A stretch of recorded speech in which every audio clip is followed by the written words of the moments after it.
Kung gusto mong may ma-achieve, magpapansin ka. Diba? Kapag gusto mong sumikat sa Facebook, dumami yung like, magpapansin ka. Gawin mo na lahat ng kalokohan, lahat ng mga pwede mong gawin para lang mapansin ka sa Facebook. Gagawin mo yan.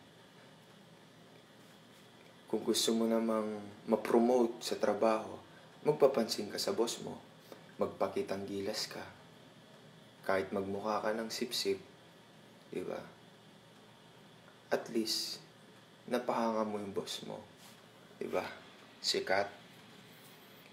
Kung ikaw naman, gusto mong may crush ka, magpakitang gilas ka din. Magpapansin ka. Pero, kung hindi ka pinapansin ng jowa, ng crush mo, kahit anong gawin mo, kahit mag-split ka pa man dyan, o mag-cartwheel, magtatumbling, kahit anumang gawin mo, hindi ka pinapansin. Ito ang problema mo. Ako, kapag yung crush mo, ayan, nagpapapansin ka na sa crush mo, no? Tapos hindi ka pa rin pinapansin. Ito kasi ang mali sa'yo, di ba? Crush mo siya. Hindi ka pinapansin ka na anong ginagawa mo dyan na pinagagagawa. Paano kanya mapapansin? Hindi naman niya alam kung anong reason, kung bakit ka naggagaganyan, nagpapakita ng mga ganyan. Ganito ang problema mo. Dapat sabihin mo sa kanya na crush mo siya. Diba? Kapag sinabi mong crush mo siya, mapapaisip siya, ay, crush niya ako. Magte-thank you yan sa'yo. Di napansin ka, putang ina mo.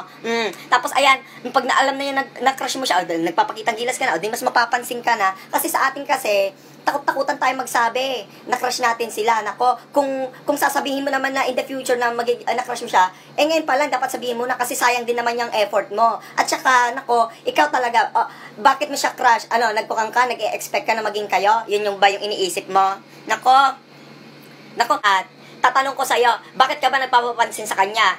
Crush mo lang naman siya. O, di ba? Bakit ka nag-e-effort sa kanya? Di ba? Crush mo lang naman siya. Ano bang gusto mo sa una, di ba?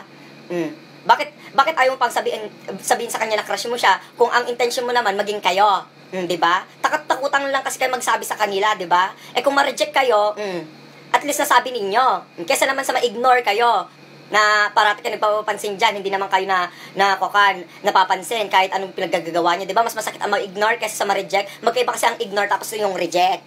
Kaya kayo, ayan, huwag kayo matakot. Sabihin niyo sa kanila, gusto kita, crush kita. Pero bigyan mo sana ako ng chance na, diba? Bigyan mo ako ng chance na ipakita yung pagmamahal ko sa'yo, pag-aalaga ko sa'yo.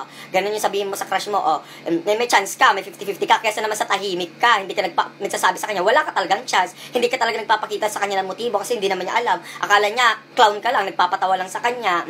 Diba? Kaya kayo, kung may crush kayo, sabihin niyo na sa kanila, nako, di kung binasubastos kayo, di i-block niyo. Di gano'n. Sabihin niyo, joke lang yon. Sabihin, ang dali lang, mga bakla kayo. Ang dali-dali baklain yung mga yan. Diba? So, yun lang yung matuturo ko. Yung mga baklang kalabaw na naka-headdress. Kayo kasi, para kayo kasi mga, baklang kalabaw, kayod lang ng kayod, lakad lang ng lakad, araro lang ng araro, hanggang mapagod, di ba? Pagod na pagod kayo, tapos ang papakain lang sa inyo, damo, tapos tubig, dapat gatas, kaya kayo, alam niyo na, di ba? Ginagamit, minsan kasi, yung iba kasi din dyan, pinapaasa kayo, tapos pinapakong kayo, dapat diretsuhin nyo na, mahal mo ba ako? Hindi, crush kita ganyan, di ba? So what? So what kung ayaw ka, kung dinecline ka niya, nireject ka niya, bakit? Dami-dami dyan pwedeng araruhan ng mga taniman, di ba? Kaya kayo mga baklang, mga kalabaw na naka-headdress, alam nyo na, ha? Mag-ingat, di ba? Wag sayangin ang pawis, ang mga calories sa katawan, di ba? Wag sayangin ang calories na i-effort sa ibang tao na pinapaasa naman kayo, di ba?